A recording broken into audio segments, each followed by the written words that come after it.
What's going on, Charles Botensten? So moving on. So the biggest thing is when you are influencing, whenever you're selling anything, and by the way, we're all in sales. This is one of the biggest misconceptions, is that just because you're an engineer, or just because you're a librarian, or just because you are, I don't know, someone that you don't think you're in sales, you're in sales. You sell your ideas to your spouse. You sell yourself to get the job. You sell the morals and ethics to your children. You sell ideas to your children. You sell things to your colleagues. If you're a manager, you sell everything to everyone below you. Especially if you're a boss, if you're a teacher, the less confident you are, the less believable you are. So when you're in sales, when you're doing anything for sales, the most self-esteem you have is based on the amount of risks that you take. So if you stay, it's not even in a comfort zone, it's in a zone of familiarity. And I've talked about this. You're just familiar with this zone, the people, the things, the activities, the habits, the time you wake up, the food you eat, if you go to the gym or not go to the gym, the amount of alcohol you have, if you're hungover, if you're not hungover. You have this familiarity, and that's the thing, is that if you start going above that or outside of that, say you start making more money than you're used to. I'm used to making, say, $50,000, and this year I made $60,000. The temperature of your comfort zone will bring you down into how you feel, unless you hold on to it, you accept it, and you say, you know what, I'm used to making $60,000, and then 70 and 80 and 90, and that's familiarity. That's the thing, is that the more risks that you take, if you approach 5 pretty girls, one of them may say yes, or all of them could say no. However, your confidence will increase because you actually did something that you wanted to do. One of the biggest things is doing what you say you're gonna do. That's confidence. If you wanna know where self-esteem, where you believe in yourself, is when you say you're going to do something, you actually do it. That's it. That's confidence. If you say, I'm going to approach that pretty girl, I'm going to start my business, I'm going to go to the gym, I'm going to wake up earlier, I'm going to stop drinking, I'm going to eat healthy, I'm going to turn down the salad, I'm going to study more, I'm going to practice more, I'm going to go to the, do the little things for my spouse. If you start doing that because you told yourself you're going to do it, or you even told other people you're going to do it, like your employees or your spouse, and you said, I'm going to do this, and you do it, you get confidence, and the people around you get confidence. And then, like I said in the last one, is that you can't change anyone unless you change yourself. So if you say, you know what, honey, from this time on, I'm going to say I love you at least once a day. I'm going to write you a note at least once a week. If you don't start doing that, the biggest thing is, not only does she lose, or he loses, any confidence in you, you lose confidence in yourself. So do what you say you're going to do when you say you're going to do it. And number 2 is you have to take risks. You have to do things a little outside your comfort zone, or else there's no value. There's no sale to be made. There's no value to be gained if you don't take a little bit of risk. A little bit of risk. You put a little bit of money on the line to start your business. You maybe dip into your savings account. That's what I did when I started my business. It's not for everyone, however, but if you want to be great, and I know you do because you're watching this, that's the only way to do it. All right. Every room, this is incredible. Every room you walk into, you're on stage. Everyone makes a judgment when you walk in the room. What are they saying? Are they saying they look nervous, they look apprehensive, they look like they have an RBF, which is resting bitch face? I remember calling a girl out. We were all out, we were watching football, and I was telling this story. It was actually kind of a funny story. I don't know if I actually told it on this video, but I'm telling this story. I'm about to get to the punchline, and I look across, and this girl's just literally looking at me like this. Just like, not only is she not interested, but she looks like she's pissed at me. And I'm like, why do you have an RBF? Like, totally breaks up the environment, totally breaks up the story. Everyone starts laughing, and she goes, oh my God, I've been told that. I'm like, yeah, you do. You got a little bit of a resting bitch face, and ironically enough, the expression that you have on your face, how you actually express yourself is how you feel inside. Are you enthusiastic? Are you excited? Are you outgoing? Are you open to meeting people? Are you familiar? Are you friendly? Are you passionate? Are you alive? Do you have energy? Listen, today, and I'm not going to be braggadocious as Dane Cook says, but it's 2:15 p.m. I woke up early, didn't get the greatest night of sleep, did all day, it's a Sunday, did all day of work, and then I came here and I'm like, I gotta shoot these videos. I gotta shoot these videos. It's 2:15, I got more energy, I'm ready to crush it. I'm gonna do probably another one after this, which is gonna make almost an hour of talking to a camera, which is very time consuming, very energy consuming. But the thing is, your face and everything you exude from your face publicly is a reflection of what's inside. So her inside, like her mindset or her emotions, probably not ideal. You know, there's some kind of, I'm happy, but I'm excited, but, and right now the but is winning. The aggravation that she may have, the stress she may have from a job or relationship. Listen, I don't know, but once she said that I've been told that a lot, that's when it said, okay, you know what?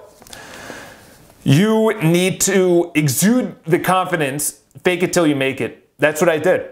I pretended like I was a little duck.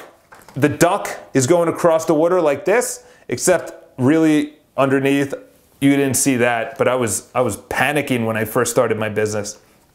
All right, the quality of your life is in direct proportion to the amount of uncertainty you can comfortably deal with. The quality of your life is in direct proportion with the amount of uncertainty you can comfortably deal with. That, my friends, is life. That was Tony Robbins. When I heard that, my mind was like, I'm like, the amount of uncertainty that you can deal with, uncertainty that you can go on stage in front of 50,000 people that paid hundreds of dollars and absolutely destroy it after the power goes out, or what's his name, the drummer and blah, blah, blah of, I forgot the name of the band and who he was. He literally jumped off stage, broke his leg, and had to go to the hospital, and he literally grabbed the microphone while he was on the ground before he was stretchered away in front of a crowd, and he said, I will be back. How much uncertainty are you willing to deal with if someone says, fuck you, you're ugly, you're stupid, you're worthless, that's a dumb idea. You should never do that. Are you comfortable accepting that from family, friends, from family members, from friends, from your spouse, from the internet? Look at the Kardashians. They get trashed, absolutely trashed, and they come out with all the uncertainty that's thrown with them. Listen, I don't know where their confidence level is. I don't know if they're insecure, they're confident, or anything else. I don't really follow them, but they get manhandled on the internet, yet they come out, and that's uncertainty. Uncertainty, how are the people going to react? Are they going to boo? Are they going to cheer? Do they want to take a selfie? Do they want to tell me to go F myself? What is it? You know, Kanye West, he's slightly controversial, yet you're married, you have, I think, 1 or 2 kids. I don't know, I have no idea. But she's willing to deal with a lot of uncertainty, so she gets paid for that uncertainty of putting herself out there, putting her life out there, putting her problems, her issues, her insecurities, everything out there. She's willing to comfortably deal with, hopefully. That's huge. Embrace spontaneity. Your conditioning will go away. All right, embrace spontaneity. So spontaneity is, let's go for a run. The restaurant's closed. Let's go to a restaurant, or, you know, say you like Chinese food and you don't like, I don't know, pizza. Or actually, pizza is a bad example, but say maybe you don't like a bar, but you go into the bar and you're like, actually, this is kind of cool. Spontaneity is the way I travel. I love traveling where it's spontaneous. It's like, well, okay, cool, let's do it. Spontaneity is amazing. Definitely take that on. Barbara Corcoran said this. Barbara Corcoran obviously started Corcoran Real Estate. Most successful people took less time to recover from taking a hit. So you know what you do during her job interviews? This was brilliant. I may actually take this on. Is that if she knew she was on the borderline of hiring or not hiring, or if she said, you know what, I'm probably going to hire this person. Because if she knew she wasn't going to hire someone, she would just say, okay, great, I don't think it's going to work out, and then just send them on their way. But if she was on the borderline, or if she really, really wanted to hire them, but she would do this last test. They're sitting across from her, and she would say, you know what, I don't think you're right for real estate. I don't think you're good. I think you're actually going to fail, and you're going to go back to a 9-to-5 job. And just silence. And guess what? She said if the person did not bug out, the person did not defend themselves to the core, she wouldn't hire him. She wouldn't hire him. She'd be like, nope, they're not passionate enough. They're not willing to defend themselves after taking a hit. So that's it, defending. And then Barbara goes, okay, I see the passion, and then boom. All right? Taking a hit is rejection, is not having a good day, is raining on your wedding. Does that affect your entire week? Like, listen, yes, I know. I'm not saying it doesn't suck to get rejected, or someone bumped your car, or they hit your, you know, they took a chip out of it, or they dented it. But Tony Robbins said, he used to take a week for him to be pissed off. Now he takes him a day. Or it used to take him a week, then it was a day, then it was half a day, and now he says it's 10 minutes. When something brutal happens, and he does $6 billion of business a year out of all of his companies, $6 billion. He says it takes him 10 minutes, something, and you think you have problems. I think over the course of a year, there's some major fires that he needs to put out in his businesses, over $6 billion. And he says it takes him 10 minutes. So what he does is he bitches and moans and breaks things. He goes crazy for 10 minutes, and he goes, okay, how do we handle it? And he just goes and he just becomes solution oriented. How long does it take you to recover from a hit? That's brilliant, Barbara Corcoran. Write positive comments. People will find you. So positive comments is on someone's Facebook wall, someone's YouTube. Only write positive. Why are you writing a negative? Why are you writing negative comments? And I'm not even saying about me, but if you actually write negative comments, that's what's distilling in your mind. And the more you distill negative comments, the more you're going to produce negative. And it's not the comments. Let's be honest. It's not about the comments. It's about how you feel when you see someone successful, or someone you disagree with, or something that you may think is a fake video. Do you be like, oh, that's fucking bullshit. There's no way that would have happened. Oh, you're a Democrat, you're a Republican. Or, you know what, the rich, or the people that are in shape, or the people that are really pushing the world, F you. That's your negativity coming out, all right? So, this comes from Grant Cardone. I'm just going to leave you guys with this last one, which is dominate, don't be average. Dominate, don't be average. Average is the 80%. Dominate your things. Dominate everything. Moving on. Don't lower your standards. Raise your game. In other words, say you have a goal to make $100,000. All right? You have to do the activity. You have to give the value to the marketplace to make $100,000. If you're making sales calls, it's not about lowering the goal. It's about increasing the activity. Instead of 10 sales calls, make 20 sales calls. Instead of 20 sales calls, make 100 sales calls. If you say you want to lose 10 pounds by the end of the month, or by the end of a quarter, which is a long time, plenty of time, it's not about lowering it to 5 pounds. It's about eating better and working out more, or getting on a better diet, or drinking more water, or more cardio. It's not about lowering your goals. It's about increasing the activity. It's not about lowering your goal of what your relationship, what your happiness should be. It's about increasing the I love yous, the little things, the date night, the soft touches, the I miss you through text.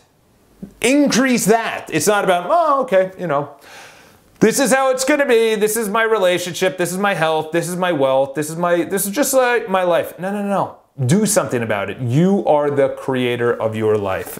That is one of the biggest things that I got in 2009 when I started out on this whole journey. Always be honest. You'll save time. And when you save time, you save money. Always be honest. So being that I'm further along in my real estate career, if someone says, I want to put my home on at $1 million, I go, it's not worth $1 million. We're going to have a price drop in 17 days, which is the average. After 2 open houses, a bunch of showings, we'll have to drop it to where I want it to be, which is $895. Back in the day, I wouldn't want to have that conversation. Hey, honey, I really duly appreciate, when the dishwasher, because I always take out, the trash and, the dishwasher's done. If you could do the, put away the dishes. Or, hey, be honest. Hey, honey, I appreciate if when you wake up that you're not so loud. Instead of holding this in, instead of holding in all these things and then stacking it and being like, well, say you're a boss. Well, they were late.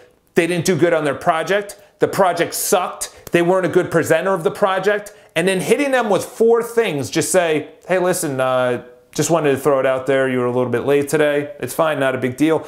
But after the 4th time, you say, listen, you were late. The project wasn't good. You didn't present well, blah, blah, blah. And obviously, there's better ways to do that as a manager and as a leader, as an influencer. However, you have to be honest. You can't hold it inside, because one time, I'll give you an example. My buddy, he was living with his roommate who was a total just D-bag. He partied late.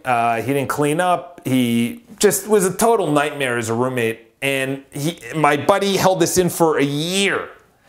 And then he brought it up one night and he exploded. And his roommate was like, whoa, dude, what the fuck was that? He goes, I've been for a year. For a year. He didn't say all these things. He just held it in. He wasn't honest with how he felt. He just, everything's fine. Everything's good. You know what's crazy? Here's the crazy part. After he exploded and just went nuts on his roommate, and he's like, I'm leaving, I'm out, I can't handle this. And his roommate's like, oh, okay. He lost 7 pounds in 3 days. That's how much pent up stress was in his body. Pent up aggression was just being held in his body, and then he just released it. And he lost 7 pounds in 3 days, and he did nothing different. He didn't eat better. He didn't go to the gym. He just released this built-up stress that was inside of him, that was blocking his potential, his happiness, everything. Just this anger. So I'm not saying to do that at all. The opposite is how you feel is what you should say. How you feel is what you should say. All right? So have an awesome day. We're going to move on and obviously start crushing it in the later videos. See you guys in the next video. Talk to you guys soon.